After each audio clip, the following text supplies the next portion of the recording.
Good morning students, welcome back to online classes of maths. हमारी exercise चल रही थी 12.5।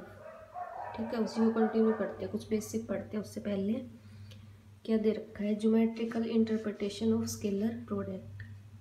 The scalar product of two vectors is the product of the modulus of either vector and the projection of the other in its direction. क्या कह रहा है कि दो वेक्टर्स का स्केलर प्रोडक्ट जो होगा वो किसके इक्वल होगा, मॉडुलस ऑफ एक वेक्टर के मॉडुलस और दूसरे वेक्टर के प्रोजेक्शन के प्रोडक्ट के इक्वल होगा। ठीक है, ये देखो हमने एक वेक्टर लिया ओ ए, ये ओ बी। बी पॉइंट से ओ ए पर एक प्रोजेक्शन डाला, एन नाम दे दिया। ए पॉइंट से ओ बी पर एम नाम दे दिया। एंगल क्या ले रखा है, theta. Let O is equals to A, O B is equals to B. Angle B O A क्या है, थीटा। ए डॉट बी क्या होता है, ए का मैग्नीट्यूड बी का मैग्नीट्यूड कोस ऑफ थीटा। ये किसके इक्वल ले लिया, ए के इक्वल, और ये बी के इक्वल। ठीक है, इसकी इनकी वैल्यू रखी तो A dot B, A B cos theta. Cos theta इस ट्रायंगल से ओ बी एन ट्रायंगल से कोस थीटा की वैल्यू क्या आ गई, O N upon O B. इसकी वैल्यू रखेंगे और बी की भी वैल्यू रखेंगे तो ओ ए और O B, O N over O B से ओ बी कैंसिल, तो हमारे पास क्या आ गया, A dot B is equals to A O N. A को क्या लिख सकते हैं, modulus of A. O N क्या है, projection of B on A.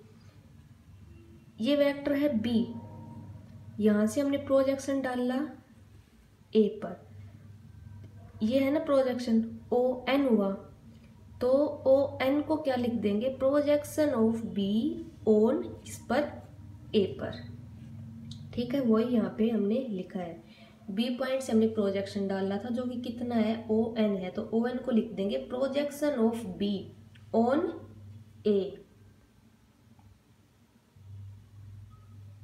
ठीक है, तो ए डॉट बी क्या हो गया, modulus of A projection of B on A.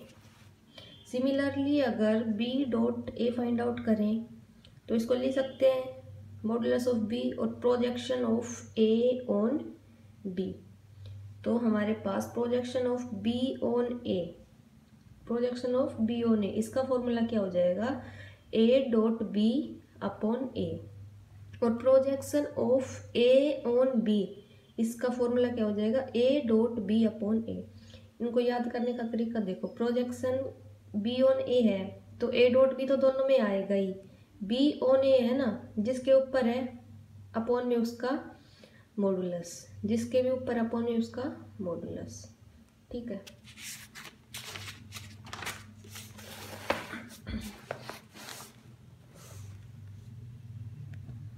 Next देखो, vector projection of A on B. अभी हमने जो पढ़ा था वो क्या था, स्केलर प्रोजेक्शन।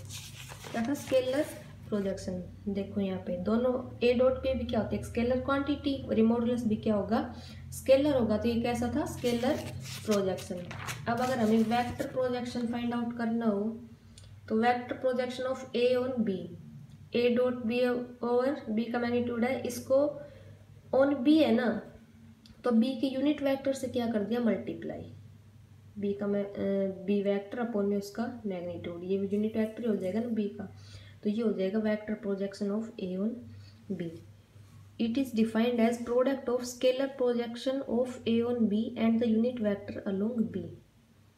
क्या कह रहे हैं कि vector projection of A on B क्या होगा, प्रोडक्ट होगा scalar projection of A on B and unit vector along B.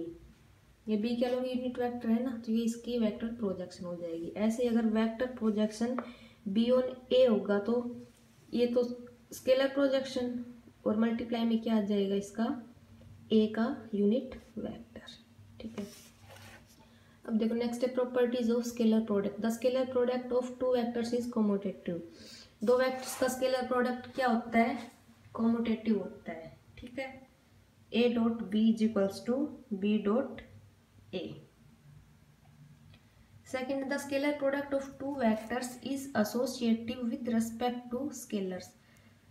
Scalar product होगा टू वेक्टर्स का, वो एसोसिएटिव भी होता है, किसके रिस्पेक्ट में, स्केलर के रिस्पेक्ट में। एक स्केलर लिया हमने एम ए, तो M A dot B is equals to M A dot B और ए डॉट एम बी। ठीक है, इनके प्रूफ्स इजी हैं, आप करके देखना। थर्ड देखो, the scalar product of two vectors is distributive with respect to addition. Scalar product two vectors का डिस्ट्रीब्यूटिव होता है किसके रिस्पेक्ट में? With respect to addition. ठीक है, हमने तीनों वेक्टर लिए A B C are any three vectors, तो ए डॉट क्या किया बी प्लस सी, तो वो क्या किसके इक्वल होगा? A dot B plus A dot C, ये डिस्ट्रीब्यूटिव लॉ।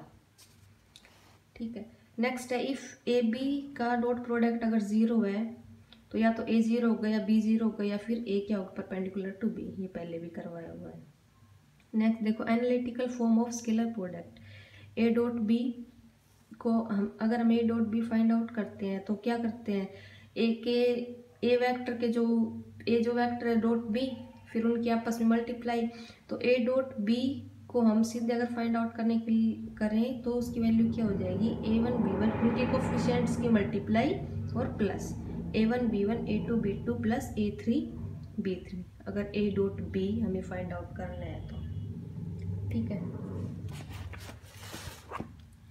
नेक्स्ट है angle between two vectors cos of theta, उसकी वैल्यू क्या होगी? a1 b1 a2 b2 plus a3 b3 upon ए वेक्टर के जो कोफिशिएंट्स है उसका स्क्वायर अंडर द रूट और बी वेक्टर्स के कोफिशिएंट्स का स्क्वायर अंडर द रूट, ये cos ऑफ थीटा की वैल्यू होगी।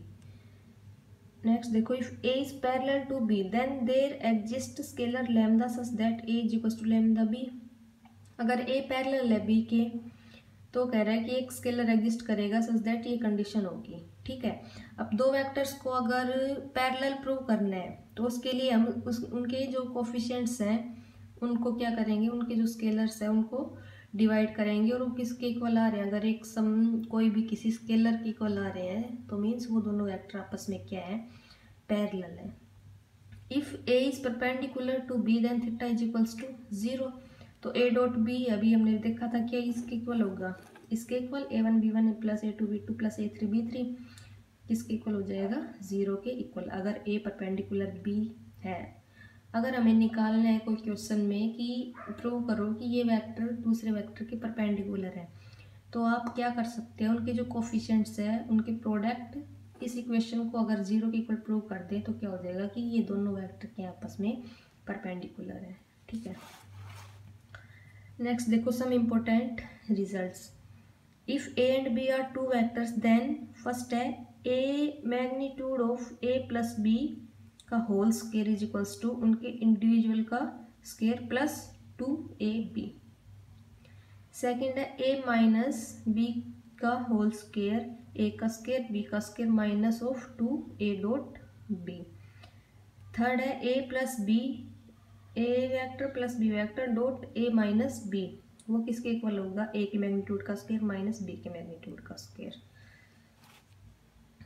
ठीक है, सेकंड देखो, if A and B are any two vectors then A B दो वेक्टर्स दे रखे हैं तो हमें प्रूव करना है कि एक इनइक्वालिटी दे रखी है ए डॉट बी का whole square less than equal A के मैग्नीट्यूड का स्क्वायर और बी के मैग्नीट्यूड का स्क्वायर। इसको बोलते हैं कॉची स्क्वार्ज इनइक्वालिटी।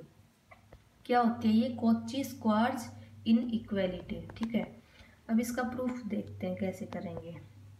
हमने लेट किया, let theta be the angle between A and B. Theta angle है ए और बी के बीच। ठीक है, ए डॉट बी हमें पता है क्या होता है? ए का मैग्नीट्यूड बी का मैग्नीट्यूड cos ऑफ थीटा।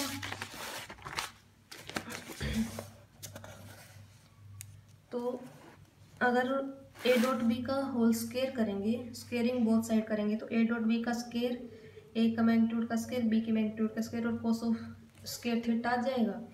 अब cos थीटा की जो रेंज होती है, वैल्यू होती है, वो -1 से और 1 के बीच होती है, तो cos स्क्वायर थीटा भी होगा वो लेस देन इक्वल 1 ही होगा ना। मीन्स 0 से तो बड़ा हो जाएगा क्योंकि स्क्वायर है, तो 0 और 1 के बीच में लाई करेगा, मीन्स लेस देन इक्वल 1 होगा। तो हम यहाँ से cos स्क्वायर थीटा की वैल्यू फाइंड आउट करेंगे, इनको इधर लेके जाएंगे, इसके अपॉन में आ जाएंगे। तो ये जो पूरी वैल्यू है cos square theta less than equal 1 होता है। ठीक है, तो यहाँ से हम लिख सकते हैं लेस देन इक्वल 1 इस पूरी इक्वेशन को। फिर इसको सोल्व करेंगे, इन दोनों को उधर लेके जाएंगे तो हमें क्या मिल रहा है, a डॉट बी का whole square less than equal a के मैग्नीट्यूड का स्क्वायर b के मैग्नीट्यूड का स्क्वायर।